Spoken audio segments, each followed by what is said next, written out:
Okay, well, let us begin. And as we begin each meeting, we'll start with a 3 minutes sitting.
Okay, welcome. So just to do a brief recap, we've talked about the outline for the one vehicle sutras and the one vehicle ideas, the hallmarks. We've talked about various sutras that are all related to one vehicle sutras. We've talked about the special relationship between Bodhidharma and the one vehicle school of southern India. We've talked about the three turnings of the wheel of Dharma. talk some about the history of the Srimala Sutra itself, that it most likely came from southern India, where it was said that Bodhidharma was teaching the one vehicle interpretation of the Lankavatara Sutra according to the one vehicle school of southern India. And we've talked a little bit about how it was the birth of the Mahayana and Ekayana one vehicle happened simultaneously with the stupas of being built in South India. And the tradition of the Buddhist the queens of the various kingdoms in the area were generally considered to be Buddhist supporters, and the kings were generally considered to be Hindu supporters.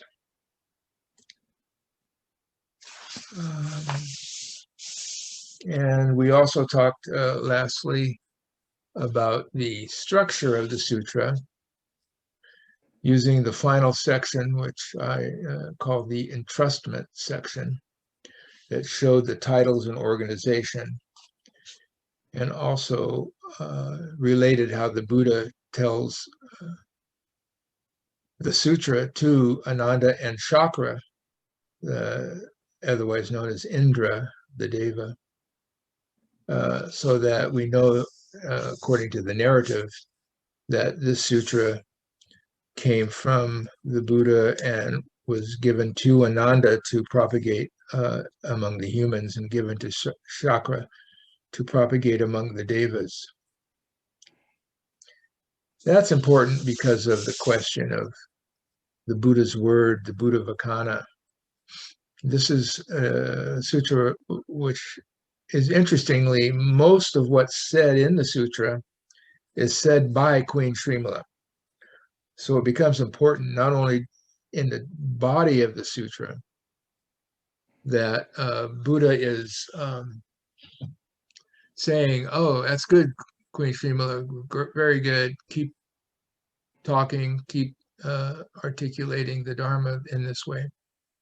But at the very end, the Buddha recites the whole thing, and that is the ultimate verification that this is the teaching of the Buddha, even though most of the words come directly from Queen Srimala.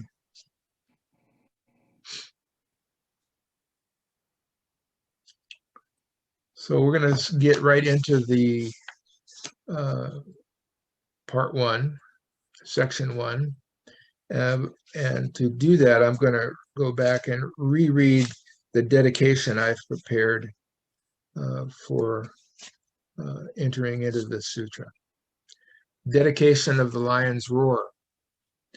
The lion's roar of the Tathagata pervades the whole universe, resounding right here, now.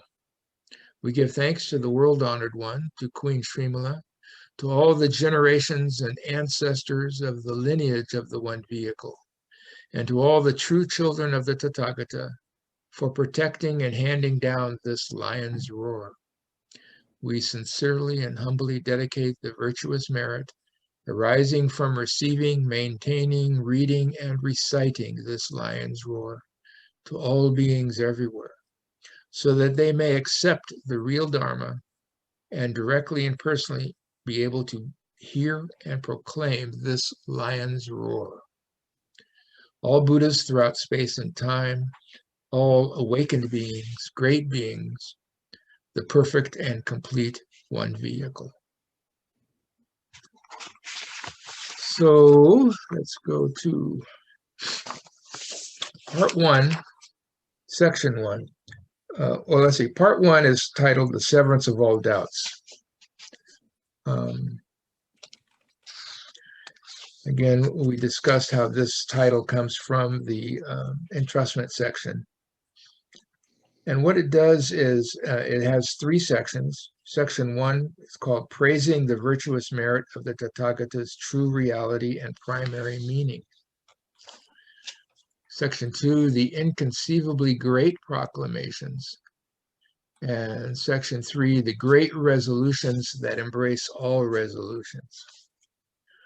So what we have here is how Queen Srimala hears of the Buddha Dharma, the teachings of the Buddha, how she awakens, and the vows and proclamations and resolutions that she makes upon awakening, and the Buddha's recognition of her awakening and her bodhisattva status.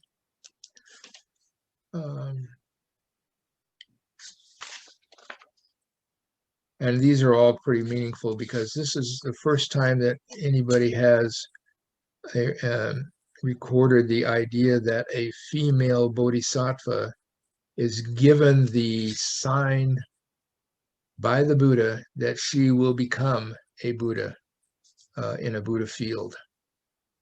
And so this is the first time that this has occurred, as far as we know, in the Buddhist sutras.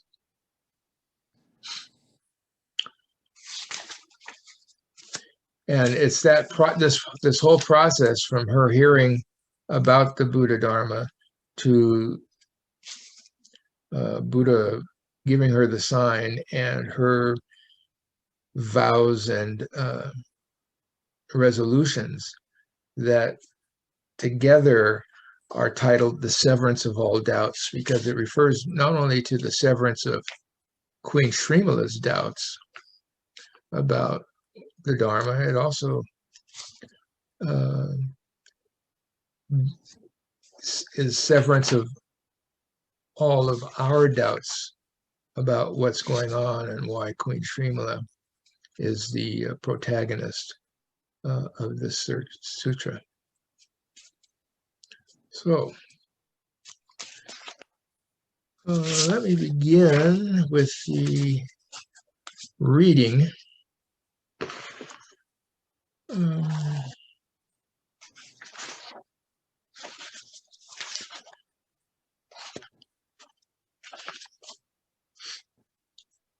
I'll go ahead and read the whole section, and then we'll go back to the bits and paragraph by paragraph, go through it. Part 1, the severance of all doubts. Section 1, praising the virtuous merit of the Tathagata's true reality and primary meaning. Thus have I heard, one time the Buddha dwelled in the Jeta grove of Anathapindaka's garden in the land of Shravasti. At the time, though their faith in the Dharma overall had not yet been designated for very long, King Prasenajit and Queen Malika declared, Queen Srimala is our girl who benefits by astute, intuitive knowing, prajna, and is thoroughly clever and comprehends easily. If those who see the Buddha can certainly and quickly explicate the Dharma and are able to have no doubt in their mind, then at the proper time we should send a faithful dispatch to her stating our intention. The queen stated and declared, the time is now right. The king and queen then dispatched the courtier named Chandra to give Srimala a letter summarizing and praising the Tathagata's immeasurable virtuous merit. Upon reaching the kingdom of Ayodhya, the messenger respectfully presented the letter and on entering inside her palace, reverently delivered it to Srimala. Srimala received the letter and, proclaiming her joy, touched it to the crown of her head. She read it out loud and received and held it, giving birth to a rare mind. She turned to Chandra and articulated a Gatha of verse declaring, I hear the Buddha's voice in the world wherein it has not previously existed, wherein is declared that which is truly real, and in response I shall cultivate making offerings. I revere and reflect on the Buddha, the world-honored one, who came forth universally for the world, who even responds by handing down his sympathy, and who certainly allows us to be able to see. Immediately at the time this thought was born, the Buddha appeared in the midst of the sky, universally releasing a brilliantly pure light and revealing the incomparable body. SRIMALA, as well as her retinue, welcomed him with their heads and faces bowing at his feet, and collectively, by means of clear and pure minds, praised the Buddha's truly virtuous merit.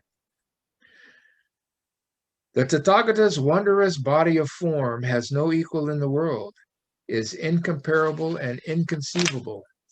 For this reason, we now pay reverence. The Tathagata's form is inexhaustible. His wisdom likewise is also thus, and constantly abides in everything. For this reason, we go for refuge.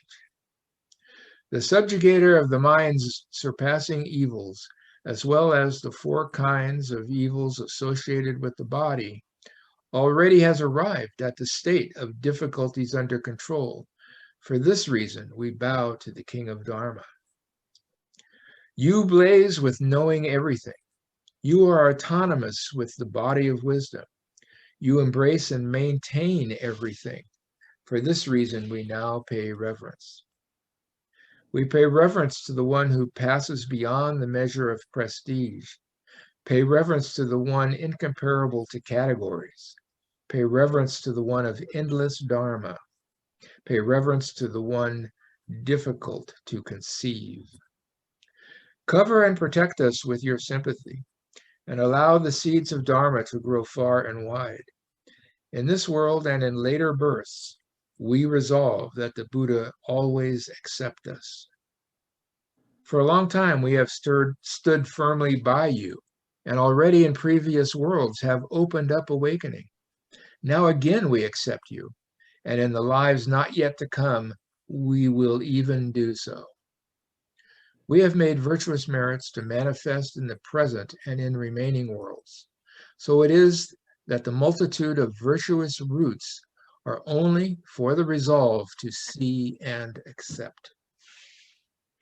At that time, SRIMALA and all her retinue bowed their heads and faces in propriety to the Buddha. The Buddha from within the assembly then proclaimed the sign. Your praise of the Tathagata's virtuous merit of true reality is by means of those virtuous roots undertaken over immeasurably numerous aeons. In the midst of heavenly beings and humans, being autonomously sovereign in every birthplace, you will always be able to see me appear before you and to praise like now without a difference. You shall repeatedly provide reverent service to immeasurable numberless Buddhas passing through 20,000 numberless eons. You shall attain to and be regarded as the Buddha designated universal light, Samantaprabha, a Tathagata worthy of offerings, perfectly knowing. That future Buddha land is without the various evil destinations, the vexations of old age, sickness, and decay, and the suffering of not reaching the meaning. And there are even no names for the paths of the non-virtuous evil karmas. The multitude of beings of that future land will be endowed with, in all cases, the forms, the powers, the long lives, the 5 desires, and the full joy that surpasses the various heavenly beings of the Paranirmita Vasavartan heaven. In that future, the various multitudes of beings are solely great vehicle ones, and by variously having cultivated habits of virtuous roots, that multitude of beings in all cases congregate in that future. At the time that Queen SRIMALA was able to receive the sign, an immeasurable multitude of beings, various heavenly beings as well as humans, resolved to be born in her land. The world-honored one proclaimed the sign for them all, that in all cases they should be bound to be born there. So that's section 1. The themes that we're going to be... Gregory? Yes. Before you go on, could you just say a word or two about, it's so difficult to put that in as something for me as a modern person. I'm going to mute myself because I can't turn off the phone, but how do we relate to this kind of phantasmagorical imagery and things, which is... Well, I think we have to relate to it in a context that is within our modern ways of thinking. The way I see it, when the Buddha's Dharma comes to a new land, like when it came to China or to Japan and now to the United States, it goes through a process. It accommodates and appropriates local terminology and builds on that from the point of view of the special perspective of the Buddha Dharma. So when Buddhism came to China, it accommodated both to the practical affairs of Confucianism and to the mystical or otherworldly affairs of Taoism, appropriating terms like the way and such not. Coming to America, I think we have to find our words to relate the Buddha Dharma to it. When we have in Christianity stories about Jesus and doves and ascending to heaven and all that, we can either take those literally or not. And personally, I don't take them concretely literally. I take them as metaphoric or symbolic truths that really do literally describe our own consciousness and mind and how our mind functions. So in that way, I take them symbolic as symbols for a literal, actual process of consciousness. And so I suggest that we do the same with Buddhism. So when the Buddha appears in the midst of the sky, that is our own Buddha nature appearing in the midst of the emptiness of our own mind and things like that. When flowers fall, that's a special symbol of how we perceive the reality, because if we speak just concretely in Western terminology, we'll get trapped in materialism. So we do need poetry and symbol and myth and legend to tell the story of the mind's awakening, because otherwise we'll be always trapped in a materialist perspective. So for me personally, because I studied Jungian psychology, I relate it to the archetypal world described by Jung, who said the ultimate archetype of unity in the real self is both Christ and Buddha from the two cultures. But he emphasized, this is the archetype that is within our own mind, not specifically historical figures who've come and gone. And in that perspective, we see this is how the Mahayana has expanded or transformed the early views of the Buddha as just a historical person. And so now we have the Buddha who's able to appear out of the clear blue sky and reveal the teaching to us. So that's the context that I view it in as a person of Thank you. That's today. very eloquently put. Thank you. That was really eloquently put. Thank you. So let's go back to the first paragraph. This is a lot of stuff in this first paragraph. Thus have I heard, one time the Buddha dwelled in the Jeta grove of Anathapindaka's garden in the land of Shravasti. At the time, though their faith in the Dharma overall had not yet been designated for long, King Prasajit and Queen Malika declared, Queen Srimala is our girl who benefits by astute, intuitive knowing and is thoroughly clever and comprehends easily. If those who see the Buddha can certainly and quickly explicate the Dharma and are able to have no doubt in their mind, then at the proper time we should send a faithful dispatch to her stating our intention.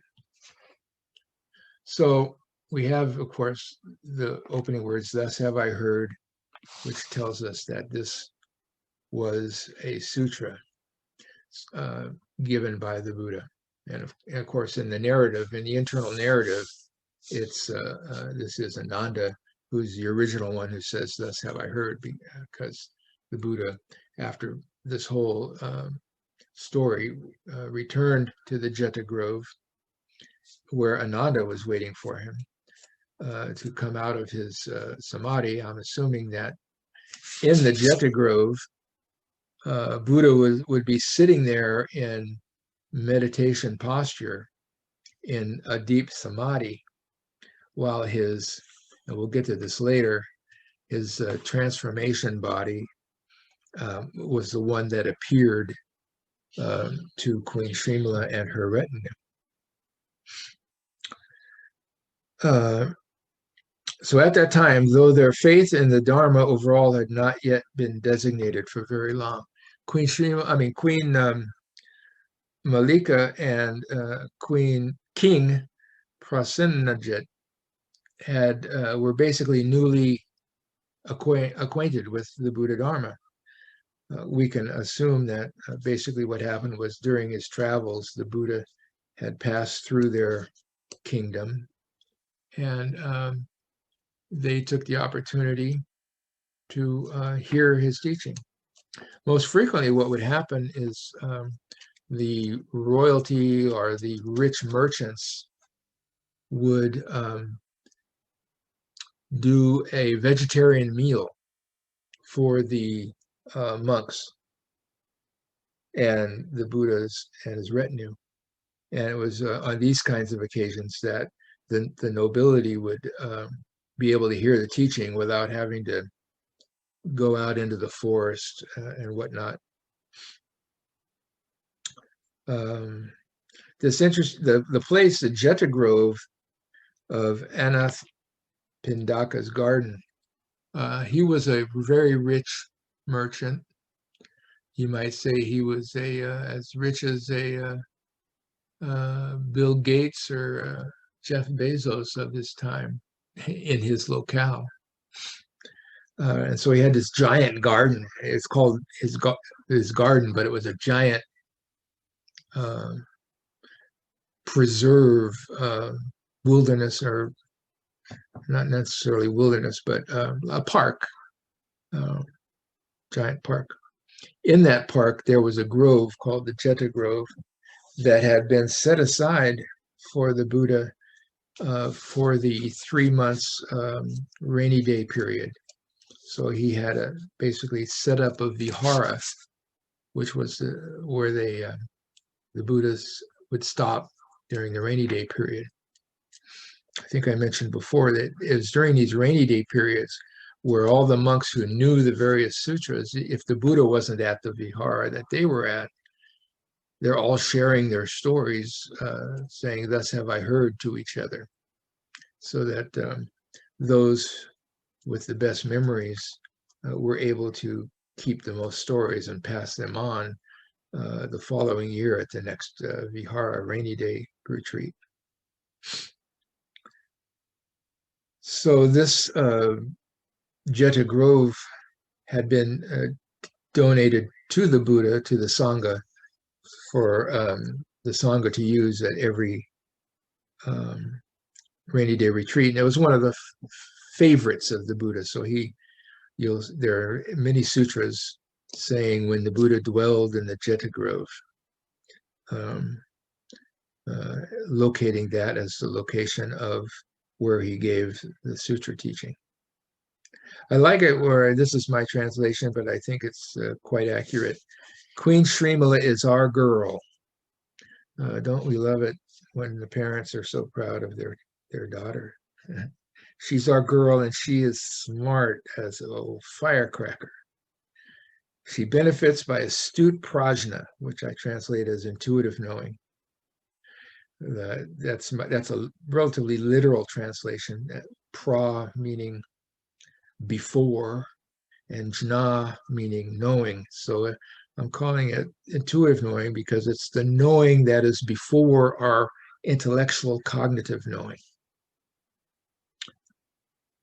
She's thoroughly clever and comprehends easily. So if those who see the Buddha can certainly and quickly explicate the Dharma and are able to have no doubt in their mind, then at the proper time we should send a faithful dispatch to her stating our intention. So what is the intention? We don't really know what the intention is beyond what's right there to assess, which is that their intention is to have Queen SRIMALA explain what it is they've heard from the Buddha so that they could are able to have no doubt. Again, this issue of they are able to have no doubt is the echo of the part 1 title, The Severance of All Doubts. So then the Queen says, the time is now right. And again, I like that too, where the Queen, the King and the Queen are talking. Our girl knows her stuff. Let's see what she has to say about this. And the Queen says, basically, why wait? The time is now right. So then they dispatch the courtier named Chandra. There's Kandira. There's various ways that it's been spelled. To give Queen SRIMALA a letter summarizing and praising the Tathagata's immeasurable virtuous merit. So we're told basically the letter summarizes and praises the Tathagata's immeasurable virtuous merit. And of course, that includes the Dharma, the Buddha Dharma that the Tathagata is teaching.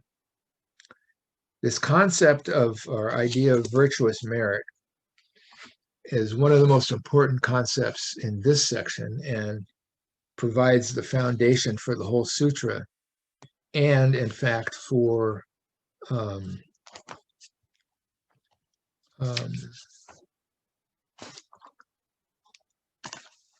SRIMALA's awakening. And it comes up later in talking about the sign of her future Buddhahood and everything. Now, this term virtuous merit deserves some attention. The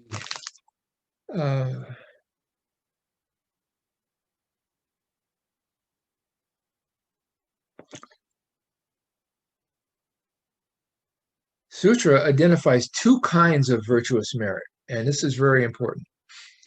There is a measurable virtuous merit and an immeasurable virtuous merit. And it discusses them throughout the sutra. The concept virtuous merit comes up.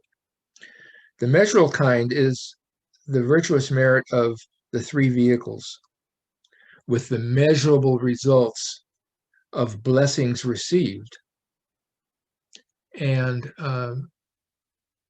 the assurance of future birth in a beneficial life, like in a good condition in human life, or even a future birth in one of the Deva worlds. And we know that it are in one of the Buddha fields or Buddha worlds, like people who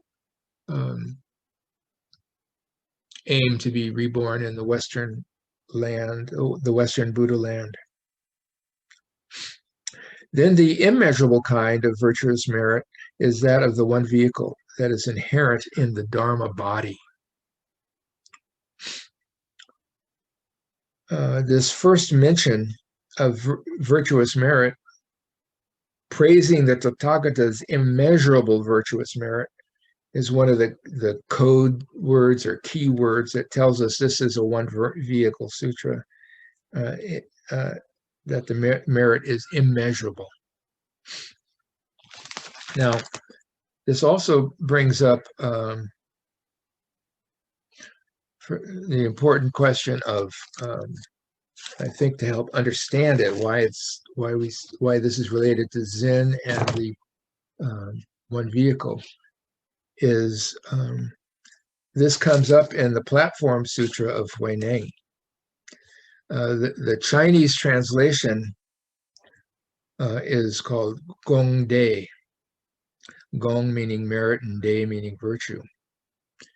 And the perspective on the immeasurable virtues is that it is inherent in the Dharma body. It's not something that we can create by our karma. The measurable virtuous merits are the merits and virtue that we create by our karma. The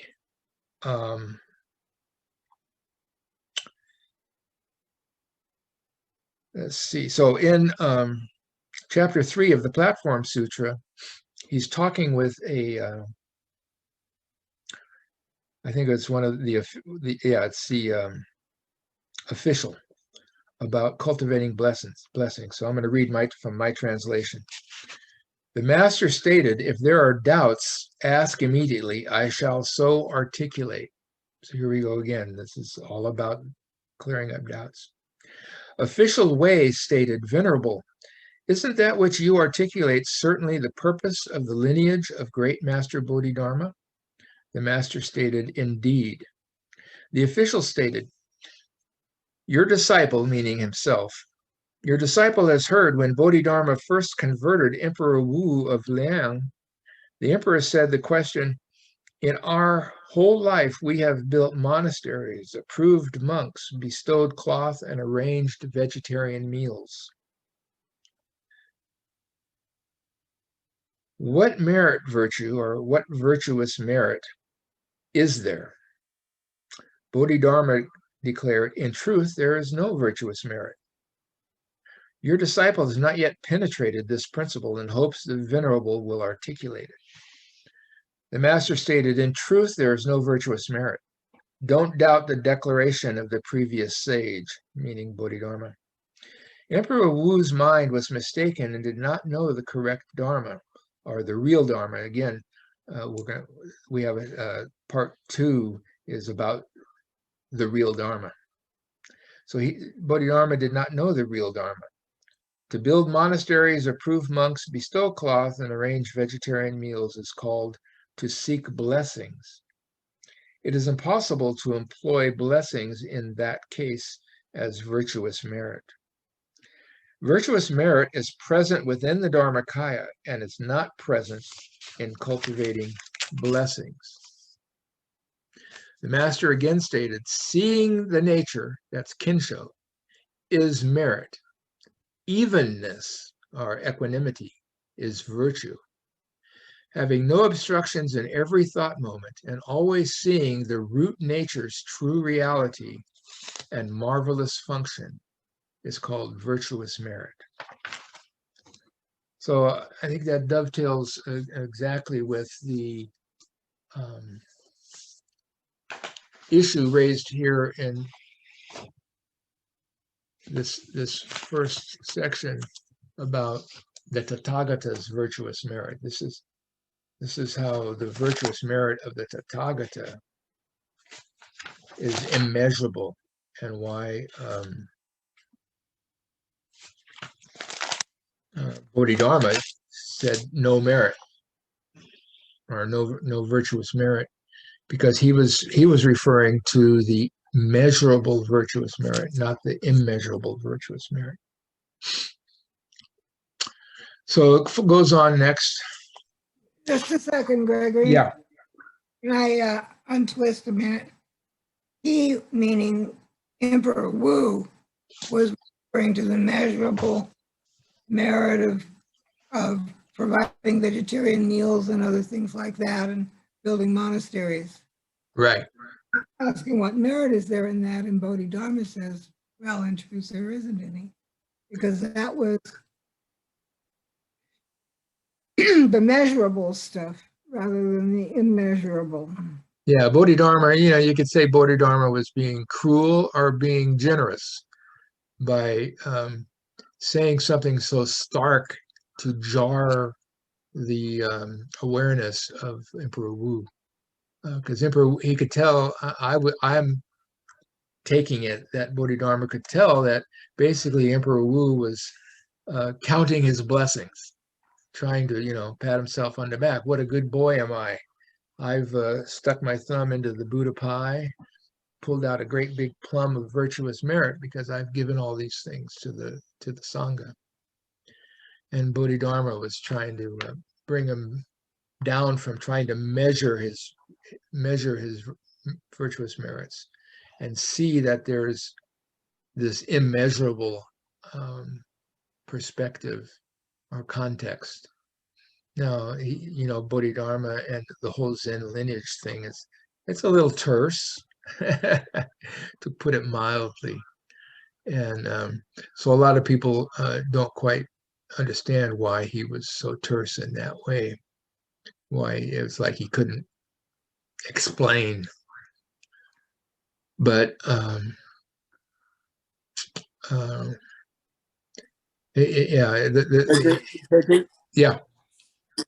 A question on that, like when I read some of the other sutras, particularly in the later Mahayana, there's often this kind of distinction that starts to be made between like giving of merit, where you give something and it makes a merit, and then a dharma bestowal kind of merit, where it's a merit where you help kind of the dharma be cultivated in another person's heart, or the light kind of come on in another person. And the line that comes up to me a lot in that is the line, even if you filled up all the kalpa, all the millions of kalpas with every possible good fortune and bestowed it upon all the beings of all the universes, it wouldn't even hold a single grain of sand compared to all of the merit you would gain from holding a single line of the sutra and living the line of the sutra. Something like that. All right. That's in several sutras, as most particularly from our point of view, as being familiar, is the Diamond Cutter Sutra. And it's also in the Lotus Sutra, and it's in most all sutras. And again, I would say it's sort of 1 foot in and 1 foot out of the measurability issue, because the heaping of merits is in that example is definitely the measurable kind of merits, and the recitation of and holding and sharing of the sutra is pointing to the immeasurable merits, but it can appear to be a measurable merit because it's an action that we're taking. So it's a little bit confusing in that regard, but the merits of reciting the Buddha sutras, holding them, sharing them, reciting them, is immeasurable in the sense that the merits are generated because of the inherent quality or the inherent nature of the Dharmakaya, not in the actual words.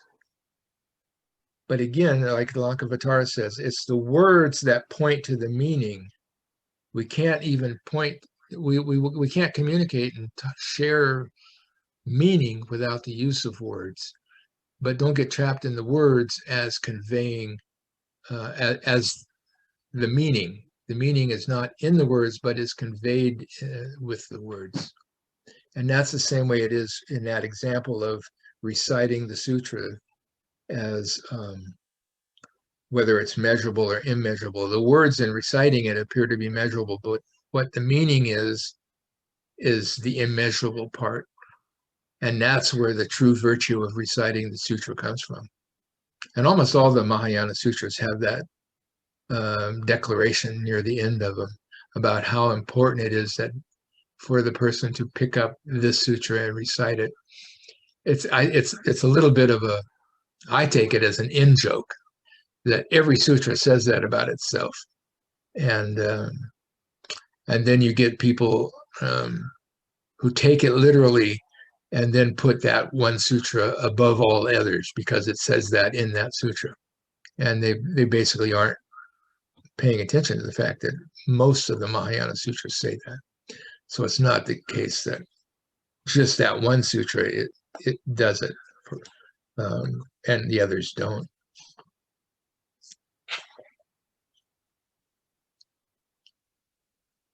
Okay, so this theme of virtuous merits will come up over and over again. So we can always circle back on some of the aspects of that. Upon reaching the kingdom of Ayodhya, that was a, where is Ayodhya? It's interesting. It's connected to Vasubandhu, actually. Ayodhya is where Vasubandhu was converted to the Mahayana by his half-brother Asanga. It's also where he wrote the most of his commentaries, and also where he died. So I don't know exactly what to draw from that connection, but I find it is very interesting that that Vasubandhu, that is the area where Vasubandhu lived. On entering the palace, the messenger, Chandra, reverently delivered it to Srimala. Now here we go. Srimala received the letter and, proclaiming her joy, touched it to the crown of her head. And this is something, is a Buddhist tradition, touching. You'll see Chinese people, Chinese Buddhists still do this particularly. Some of the Japanese Buddhists do it. They'll hold, like sometimes you'll get a business card and they'll hand you the business card with both hands. That's a remnant. That's an aspect of Buddhism that actually has now pervaded Japanese culture without the necessarily context of Buddhism. I know it's been a while since I've handed anybody a dollar bill, but sometimes I will do that too. I'll just do that before I hand it. Someone laughs at me, but it's like, I am who I am at this point. Yeah, yeah. So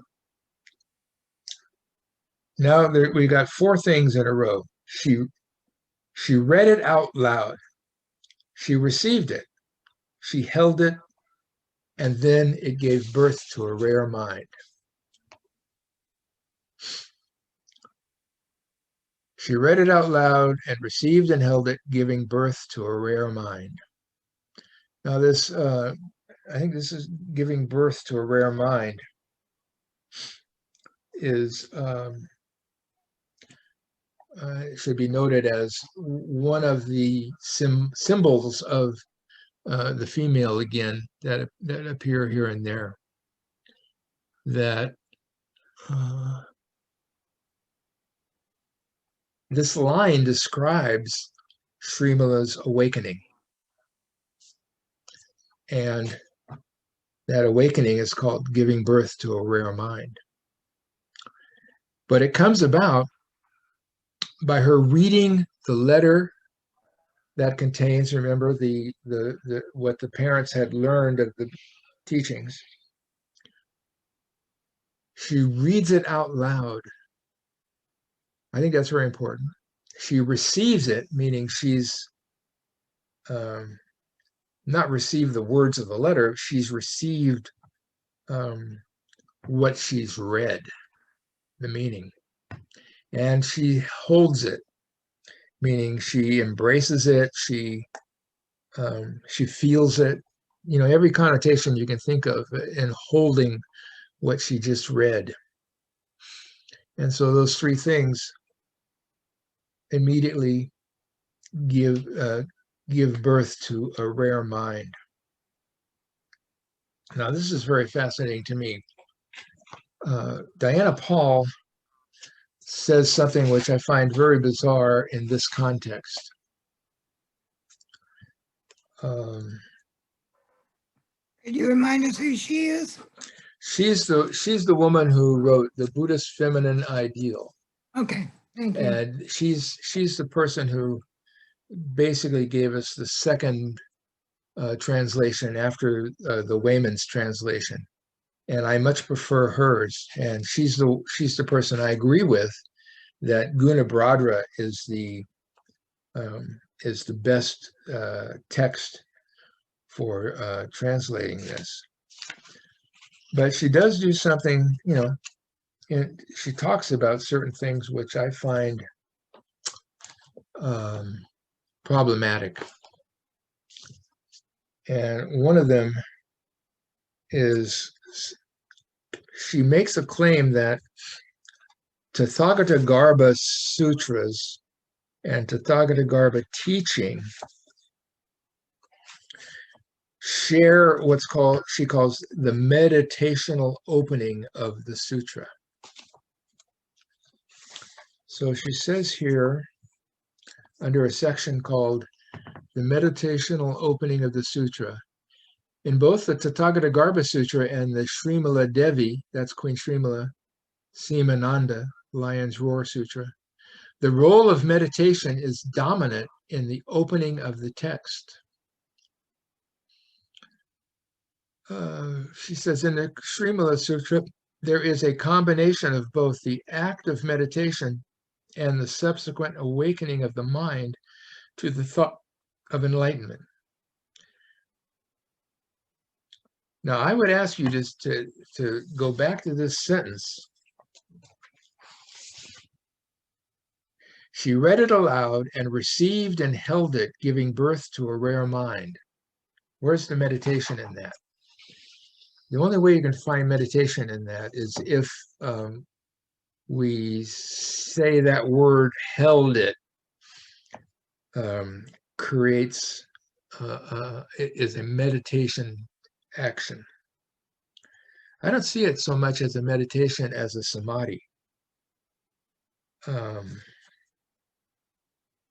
So I don't see at all that her awakening is the outcome of meditation.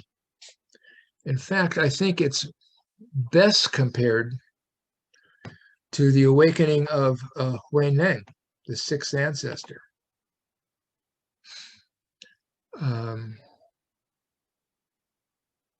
As we know, the sixth ancestor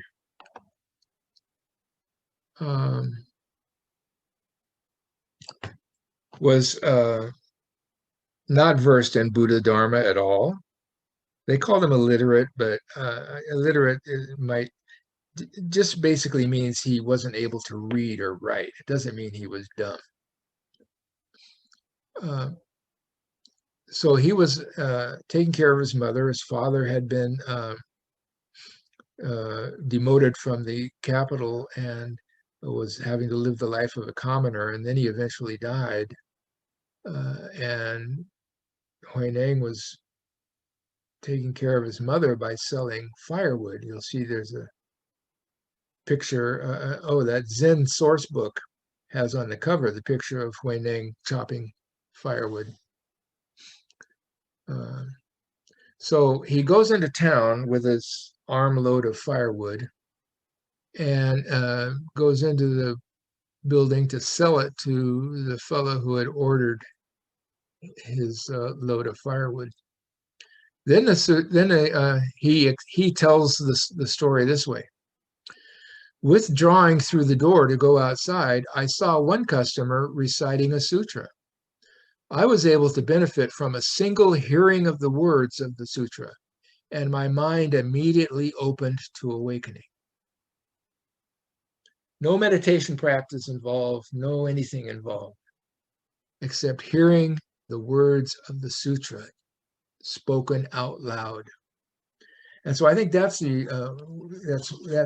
gives us one indication of why this line is important, that she spoke the sutra out loud. and that was part of what her awakening is. And in some ways, we can see Wei Nang's awakening is really an echo or a repetition of Queen Srimala's awakening. So I think that's another of the very interesting connections to Zen that we have in this sutra.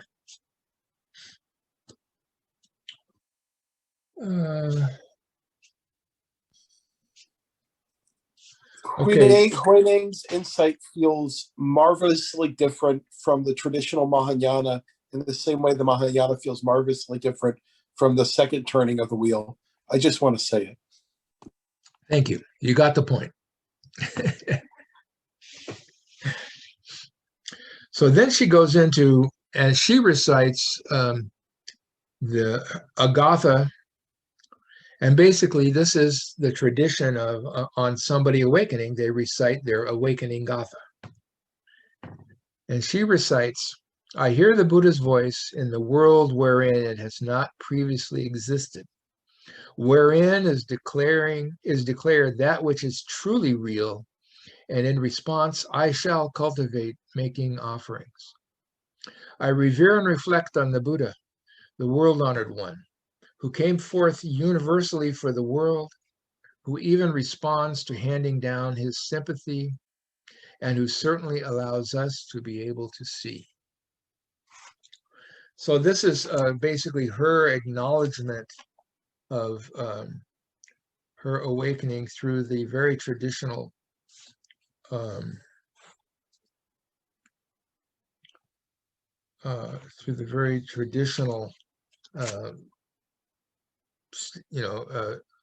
enunciation of a Gatha. Now here she says, I hear the Buddha's voice. So obviously, I think here's what's interesting. She reads the letter out loud, and in that moment, her own voice reading the letter is unification with the Buddha's own voice. There's no difference between her voice and the Buddha's voice as she reads the letter of the Buddha's teaching. That's how I take this. I hear the Buddha's voice. And as the explanation for this, her samadhi and awakening at having read it out loud. In the world where it's not previously existed, that of course is both the world generally, but also her world particularly. She knows that what she just heard declared was what is truly real. So isn't it amazing that she has no doubt. She reads it and has no doubt, because why? Because it gave birth to the rare mind that is mentioned here.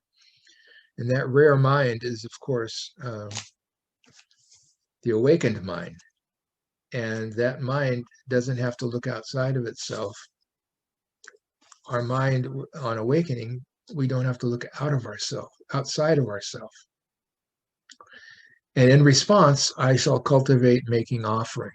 So she's basically, we see that in a lot of times where, on awakening, someone turns to the direction of his teacher and says, now I understand, and make offerings to the teacher. She says, I revere and reflect on the Buddha, the world-honored one. So here she is indicating the reflection of the Buddha. And here we could say it is a visualization process, or a Nembutsu kind of process, or in Tibetan Buddhism, that kind of reflection on the Buddha. And this will come up later in the sutra as well. The Buddha, the world-honored one who came forth universally for the world. Now, this is the declaration of the one vehicle, and specifically, it's also mentioned in the Lotus Sutra. It's the universal aspect that the Buddha comes forth universally for every being. And the Buddha responds by handing down his sympathy. Anukampana is the Sanskrit word for that. It's not exactly compassion. It's the empathetic compassion, sympathy, care. It's his response to the sufferings of beings, and who certainly allows us to be able to see. This again is the echo and repetition of what is going to be a common theme throughout here, and what was also one of the important hallmarks of the one vehicle, that the Buddha teaches us so that we can see what a Buddha sees, and we can know what a Buddha knows. It's not just to make us better people in that sense, or to have a better rebirth. It goes again to the immeasurability aspect. And so the Buddhas, by giving the teaching to us, allows us to see what the Buddha can see. Then in response to her presenting this awakening Gatha, what comes next? Immediately at the time this thought was born, again, that would be the bodhicitta, the thought of an awakening. Immediately at the time this thought was born, the Buddha appeared in the midst of the sky, universally releasing the brilliantly pure light and revealing the incomparable body. So again, we have the theme of appearing in the midst of the sky. That's you can take several takes on that. You say the Buddha appears in the midst of emptiness.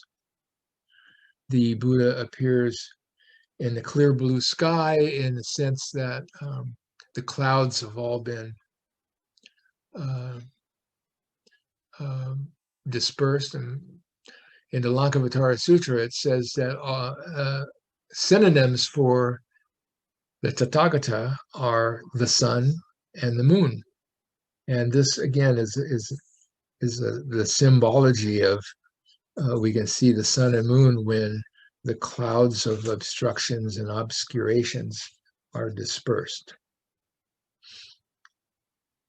And then he universally releases a brilliantly pure light, again, like the sun and moon. The light is released to everybody and shines on everybody. And we can say, it shines on the good and the bad as well, and the ugly. And that's part of the evenness and unbiased presence of the Buddha. And that light, and the Buddha reveals the incomparable body. This is going to come up again and again. This sutra is somewhere between the two-body theory of the second turning, Prajnaparamita, and the three-body theory that's ultimately developed further in the Mahayana Parinirvana Sutra. And we're going to come up later in subsequent chapter to the bridge concept of what's called the Manomaya Kaya.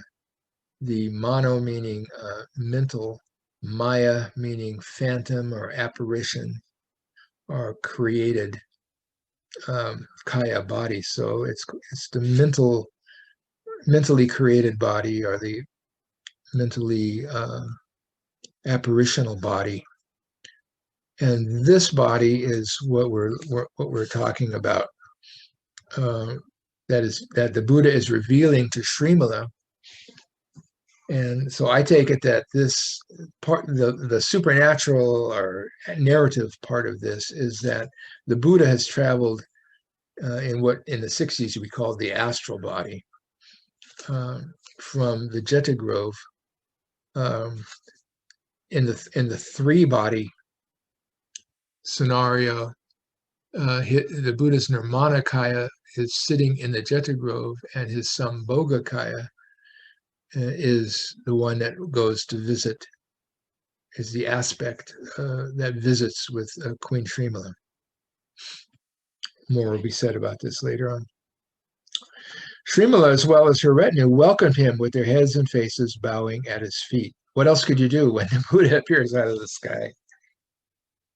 and collectively, by means of clear and pure minds, praised the Buddha's truly virtuous merit. So here again, on reading the letter, Queen Srimala realized what that means. And so now she is able to praise the Buddha, knowing without doubt that what is the truly virtuous merit. And now she goes into 1, 2, 3, 4, 5, 6, 7, 8 stanzas of verse. Now that the Buddha is right there in front of her, she presents again these more gathas, 8 gathas or 8 stanzas of verse.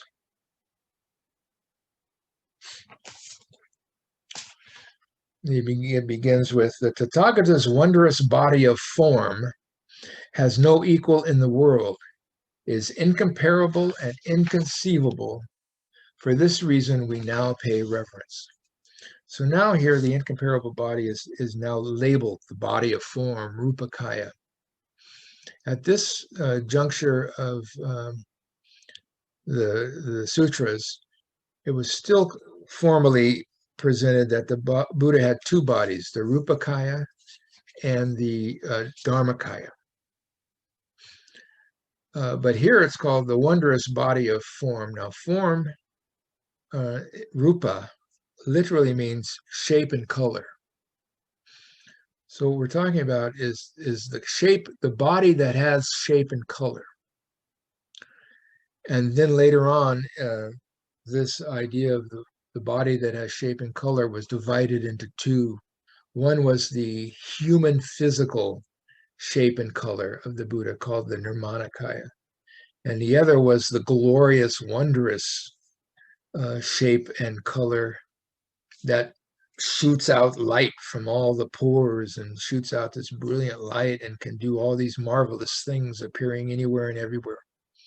And this is what became known as the Sambhogakaya. But at this stage, we still don't have this body of shape and color separated into the 2 types. But it's stated it has no equal in the world. So it's another way, it's a way of saying that many, what they call the wheel-turning king, Shakra Raja, has, I think, like 31 marks of the 32 marks of a Buddha. But even that is not equal to the Buddha. And his wondrous body of light and shape is incomparable and inconceivable. And for this reason, we now pay reverence, because they realize how special this is. Now, one thing I do here is I use the plural, first person plural. You'll see many of the translations will use the first person singular. For this reason, I now pay reverence. But the sutra itself has indicated very plainly that Srimala, as well as her retinue, welcomed him with their heads and faces bowing down. And collectively, by means of clear and pure minds, praised the Buddha's truly virtuous merit.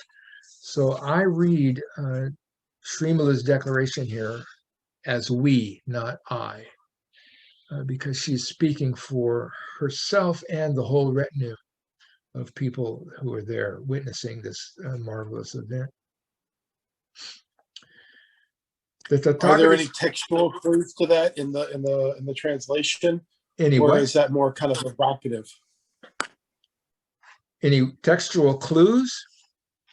We versus I just don't know how Sanskrit works. Oh, okay, yeah, no. In the Chinese, the pronoun is not even there. So it's all contextual. It's all contextual. And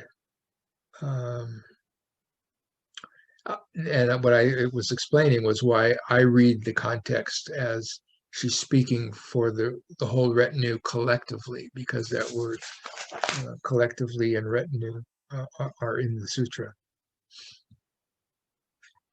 For example, in her awakening gathas, I use the first person singular because she's at that point she's speaking for herself. But after the Buddha appears and wows the entire crowd, now she's speaking to the Buddha directly, basically as a spokesperson on behalf of the whole group. That's how I read the context. She continues that the Tathagata's form is inexhaustible. His wisdom likewise is also thus, and constantly abides in everything. For this reason, we go for refuge. So here again, you see this is truly the Mahayana, Ekayana.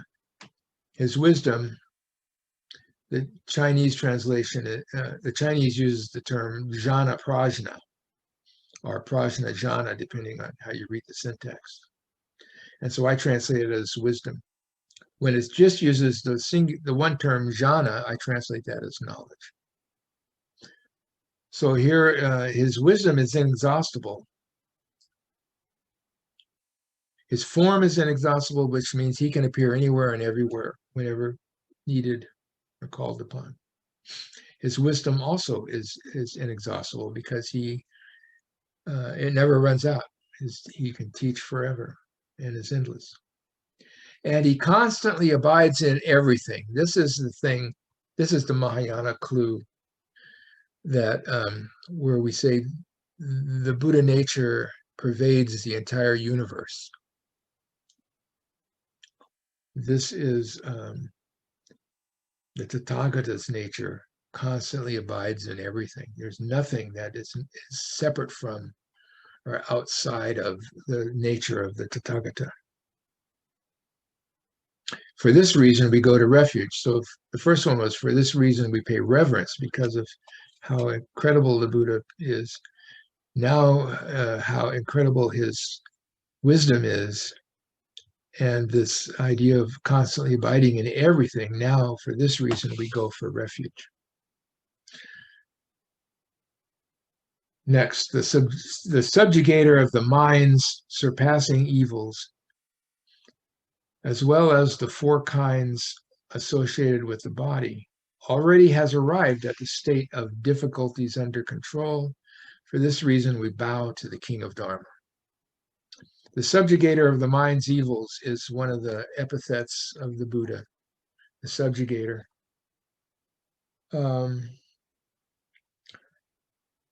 Another way of translating it is a funny word. It's like the mule skinner. It was the name for the guy who drove the team of mules. And that's a literal translation of the term that's used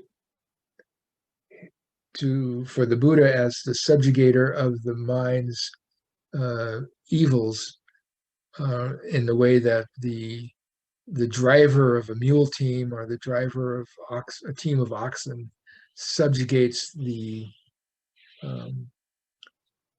stubbornness and waywardness and obstinacy of the animals being driven.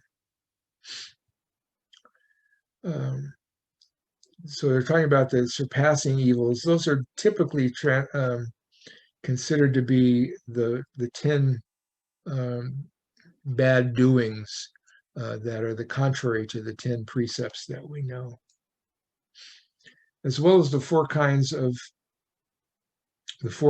associated with the body. This is a little unclear what it means, but the usual association is that it refers to the four kinds of troubles that we have in the body, which is birth, sickness, old age, and death. Those are the four things affecting the body that that get us into trouble. This, the subjugator, the Buddha, already has arrived at the state of difficulties under control. And this is basically saying that he's passed through this stage of having controlled all the difficulties. And here the difficulties are referring to, and sometimes what they talk about, the difficulties referring to the four Maras that have been passed through. He has the difficulties under control are the four Maras. The names of the four Maras are Deva Putra, son of the gods, afflictions, the skandhas are the personality aggregates, and death. And so these four are the four Maras. Maras means destroyers of our wisdom. So he has arrived at the stage of where these things are all under control. He's defeated the Maras. And for this reason, we bow to the King of Dharmas, or the Dharma King. We have that one koan about the King of Dharma will now speak the Dharma, and has done so. And then the Buddha walks off the stage because Manjushri has just said that.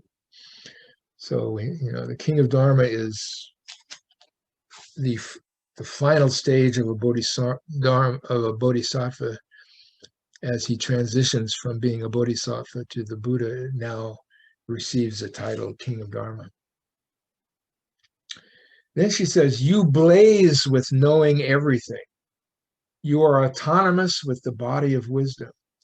You embrace and maintain everything. For this reason, we now pay reverence. So again, I love this phrase, you blaze with knowing everything. Knowing everything is the Buddhist equivalent of what we call God's omniscience, knowing everything. Of course, the Buddha's knowing everything is not exactly the same sort of omniscience that people attribute to God. There's also a koan or a saying that the Buddha doesn't count the hairs on the back of his head. What he knows is the knowing of Yatha Bhutam, that which is the thusness, what is present. And what he can know what's present beyond space and time, or outside of space and time, in the sense that he knew what was happening with Srimala on her awakening, and then was able to appear. But it's not necessarily the knowing at every minute of every thought of every being, in that sense of some kind of big brother knowing. You are autonomous. This question of autonomous is my translation. Sometimes it's translated as sovereign, but it means that it's the funny paradox of being neither dependent nor not dependent. I think Thich Nhat Hanh calls it the interbeing, and Lin Ji calls it Buji, no activity, the activity of no activity. It's where we're able to be, what we do is autonomous. Sometimes it's called spontaneous. It's not determined by duality thinking, conception. So it's what's called liberation, or the ability to be just who you are in relation to circumstances. So that's what this autonomous means. You embrace and maintain everything. Again, here's this universal aspect that the Tathagata embraces and maintains and supports everything that we know in the universe. We pay reverence to the one who passes beyond the measure of prestige, pay reverence to the one incomparable to categories, pay reverence to the one of endless dharma, pay reverence to the one difficult to conceive. So this will be the last one. Notable, the one who passes beyond the measure of prestige. So this is another of these, this way of looking at the virtuous merit as measurable or immeasurable. And so the prestige that one has from virtuous merit is beyond the measure of prestige. The Buddha is one incomparable to categories. Even though we want to have categories, categories what? They're used to measure things, to compare things. And the Buddha is beyond such measuring and comparing, so he can't be compared to categories. Pay reverence to the one of endless dharma. Again, that's the dharma never ends. It's unborn and unending. And so we pay reverence to one difficult to conceive. That's a little bit of a euphemism because basically it's said later on, the Tathagata and the Dharmakaya are inconceivable. But yet we do have conceptions, and the sutra is full of them. And so this is just a reminder that even though we have conceptions and try to conceive the Tathagata and the Tathagata's teachings, they are ultimately difficult to conceive, to say the least. So that's it. We'll end that there. We've got 3 more of these gathas and then the remainder of section 1. But there is the ending for tonight. Any further comments or suggestions? Yeah, I do. When you repeated difficult to conceive, I went back to giving birth to that mind. Right.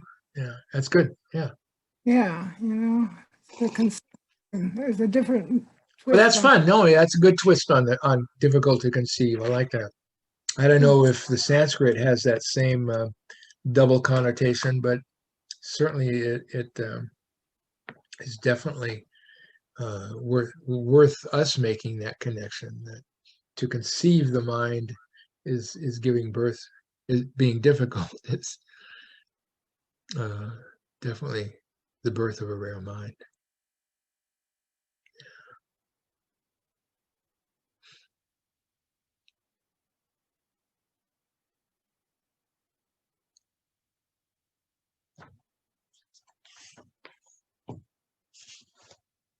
I'm feeling really grateful tonight. I'm just enjoying the being in connection with this kind of insight and the way that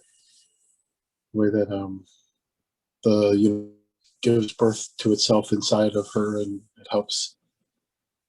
Just it's been rich. My mind is feeling very quiet, and the words aren't very easy to access, but I'm grateful for it.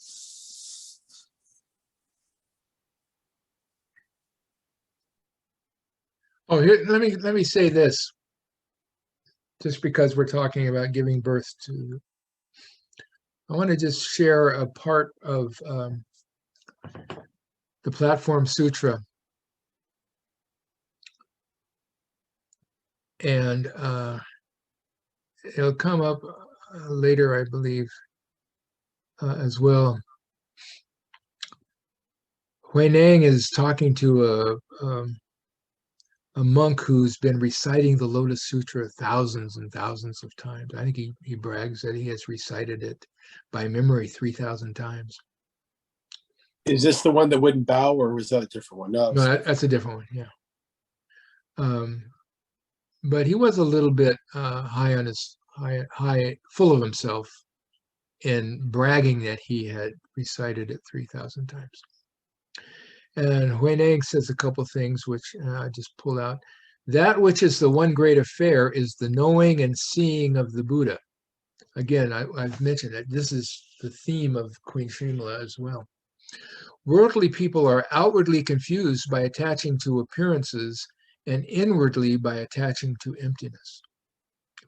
If one can rectify the mind, constantly give birth to wisdom, contemplate the illumination in one's own mind, stop wrongdoing and practice good, then this is one's own opening of the knowing and seeing of the Buddha. So again, I like this theme of opening and of knowing and seeing the Buddha. And then he says he talks about how to deal with the sutras, the words of the sutra. And this goes to Queen Srimala reciting the sutra. To recite in the mouth and to practice in the mind immediately is to revolve the sutra or turn the sutra. To recite in the mouth and not practice in the mind is immediately to be revolved by the sutra. So this clarifies what was going on when she was reading the sutra and out loud with her mouth, reciting it in the mouth, and then received and held it. And that is her receiving and holding is practicing it in her mind. And that gave birth to her awakening. And then WHEREIN says, listen to my Gatha that states, mind confused is revolved by the Dharma flower. Mind awakened revolves the Dharma flower. To recite the sutra for a long time is not brilliant and means the work of a rival family. The thought of no thought is immediately correct. The thought of having thought becomes wrong. One who does not reckon between having and not having excels at driving the cart of the white ox. And the cart of the white ox is the cart of the one vehicle. And you drive the cart of the one vehicle by not reckoning or calculating having and not having, which goes back to the, you can't measure this stuff. It's inherent in the Dharmakaya. So I just forgot, I wanted to mention that, how we see these themes of knowing and seeing. We see the theme of not only reading it in the mouth, but practicing it in the mind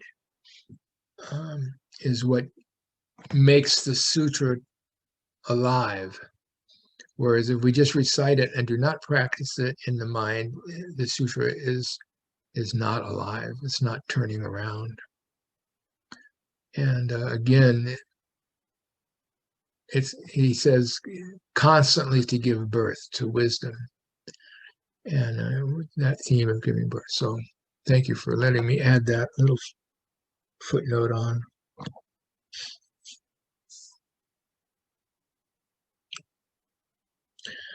Okay, if there's no further questions or comments, we can draw it to a close right there. Thank you so much, Gregory. Thank you, everyone. We'll pick up where we stopped next time. Keep turning the sutra around. Yeah. Right there. Bye-bye. Bye. Thank you. Bye, Chris. Nice to see you.